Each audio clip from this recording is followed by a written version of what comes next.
तेजस्वी यादव का सहपाठी, उनका साथी, उनका सारथी बन के संजय यादव जी, जितनी भी तेजस्वी जी के सलाह मशवरा थे, जो आपको शिक्षा में, चिकित्सा में जो एक ड्राइंग था, वो उन्होंने तैयार किया। हम भारत के लोग पे यकीन करते, वो किधर जाएंगे? इंडिया गठबंधन के पक्ष में लोग जाएंगे। ये किस तरह से तय कर सकते हैं कि असदुद्दीन ओवैसी को हम लोग अपना नेता मानते हैं? बहुत बड़ा तबका मुसलमानों का मानता है। तो वो सिर्फ एक है ना, छल की राजनीति करना चाहते हैं, आपको अजगर दिखा के दत्तमंजन बेचने का काम कर रहे हैं। और जनता सब अच्छे से समझती है, इनके छलावे पे नहीं आने वाली। लोकसभा का चुनाव नजदीक है और ऐसे में मुसलमान पक्ष किसके साथ है, क्योंकि एक बड़ा मायने रखता है मुसलमान पक्ष। हमारे साथ बातचीत करने के लिए महताब जी हैं। किस तरह से देखते हैं मुसलमान किसके साथ जाएगा 2024 में?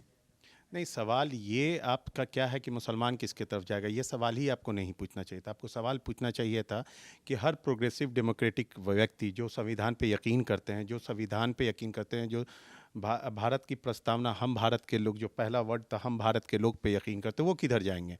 ये सवाल होना चाहिए था। तो हम भारत के लोग में हिंदू, मुस्लिम, सिख, ईसाई, ट्रांसजेंडर, मर्द, औरत सारे लोग आते हैं।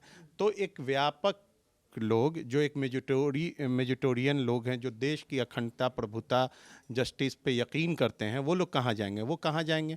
वो वहाँ जाएंगे, जो वो उनके साथ जाएंगे जो देश को खंड खंड नहीं, जो अखंड करने के साथ हैं, जो देश में भाईचारा को बढ़ाने के लिए एक तरफ है, जो जस्टिस, इक्वालिटी, लिबर्टी, फैटर्निटी को इस्टेब्लिश करना चाहते हैं, वैसे तरफ जाएंगे। इंडिया गठबंधन के पक्ष में लोग जाएंगे। तो मेरा अपना मत, और जो देश का एक बहुत बड़ा मिजाज है, जो महंगाई, बेरोजगारी, हाहाकार से तृप्त हो चुकी है, वो आपको जाएगा। तो ये सवाल आपका इस तरह से होना चाहिए था। बड़ा मुस्लिम तबका है जो कि असदुद्दीन ओवैसी को अपना नेता मानता है, और असदुद्दीन ओवैसी भी बिहार आकर लगातार दावा ठोक रहे हैं, और उन्होंने सीधे तौर पर कह दिया है कि हर एक जाति की बात सुनी जाएगी, लेकिन मुसलमानों का बात सुनने वाला नहीं।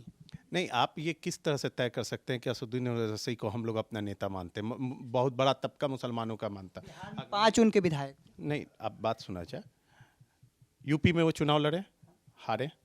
बंगाल में चुनाव लड़े, वहाँ पे मुसलमानों ने उनके जगह पे आपको ममता दी को एक्सेप्ट किया।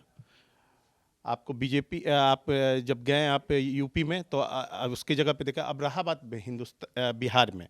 तो जब बिहार में 5 जो जीते हैं, वो भी जीतने की वजह वो थी कि सेकुलर माइंडेड लोग जो थे, उनकी वोट्स को बिखराव हो गया। वो यही करते हैं कि बिखराव डाल के वो आरएसएस और इस ये जो मेजोरिटेरियन पॉलिटिक्स की जो विचारधारा की जो राजनीति करते हैं, वो यही करते हैं, डाइवर्ट एंड करके रूल करने की कोशिश करते हैं। इस वजह से थोड़ी देर के लिए कामयाब हो जाते क्षणिक लोग, लेकिन वही उन्हीं के 5 विधायक जो विधायक जीते थे, वो उनका विश्वास मत किधर है? और खुद उनके जो विधायक, जो पार्टी के प्रदेश अध्यक्ष, उनका विश्वास मत किधर है? उनका विश्वास मत महागठबंधन के पक्ष में, वो 12 बोलते भी हैं कि महागठबंधन में हमको लिया जाए।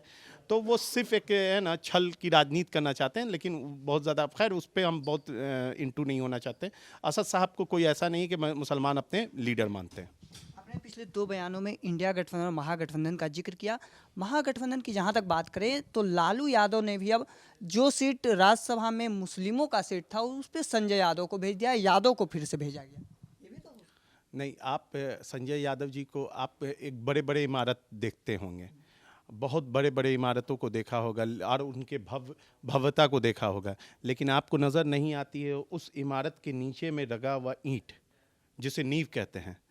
जब इस हमारे जो पार्टी थी, जो 26 विधायकों की पार्टी जब बन के रह गई थी, उस वक्त माननीय तेजस्वी यादव का सहपाठी, उनका सारथी बन के संजय यादव जी। संजय यादव ने कभी झंडा नहीं उठाया था सर। बात को सुनिया जाए ना, पूरी बातों को सुन लिया जाए।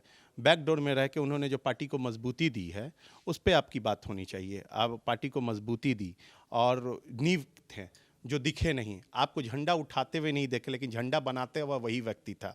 झंडा का रंग कैसा हो, और झंडा के रंग से जस्टिस कैसे हो, लोगों के साथ ईमानदारी के साथ सारे समाज की भलाइयाँ कैसे हो, जैसे जितनी भी तेजस्वी जी के सलाह मशवरा थे, जो आपको शिक्षा में, चिकित्सा में जो एक ड्राइंग था, वो उन्होंने तैयार किया था। सोशल मीडिया पे हम मजबूत हैं, ज़मीन पे जो संगठन की मजबूती और जो डिसिप्लिन हुआ, ये सब में उनका बहुत बड़ा योगदान था, जो आपको नहीं दिखा। तो कैमरा के पीछे जैसे आप हमसे सवाल पूछ रहे हैं और जो कैमरा लिया हुआ व्यक्ति वो दिख रहा नहीं, लेकिन वो उसका सबसे अहम रोल है। अगर वो कैमरा बंद कर देगा तो आप ये जवाब भी नहीं दे सकते। तो वैसे ही वो व्यक्ति थे। आखिरी सवाल है कि असुद्दीन ओवैसी आते हैं बिहार और ये कह कर जाते हैं कि आरजेडी मुसलमानों को ठगने की कोशिश कर रही है और ठगा जा रहा है।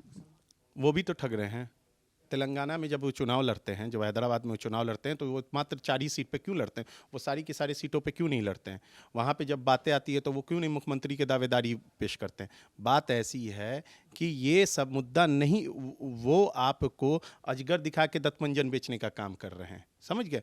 हमारी नफ्स को हम जो सेकुलर माइंडेड लोग हैं, जो लाइट माइंडेड लोग हैं, जो डेमोक्रेटिक लोग हैं, उनको बेवकूफ़ बनाने का काम कर रहे हैं और जनता सब अच्छे से समझती है। इनके छलावे पे नहीं आने वाली है।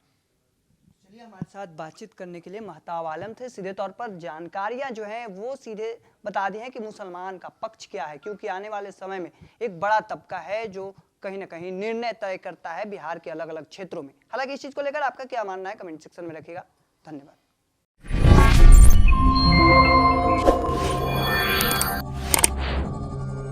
Yeah.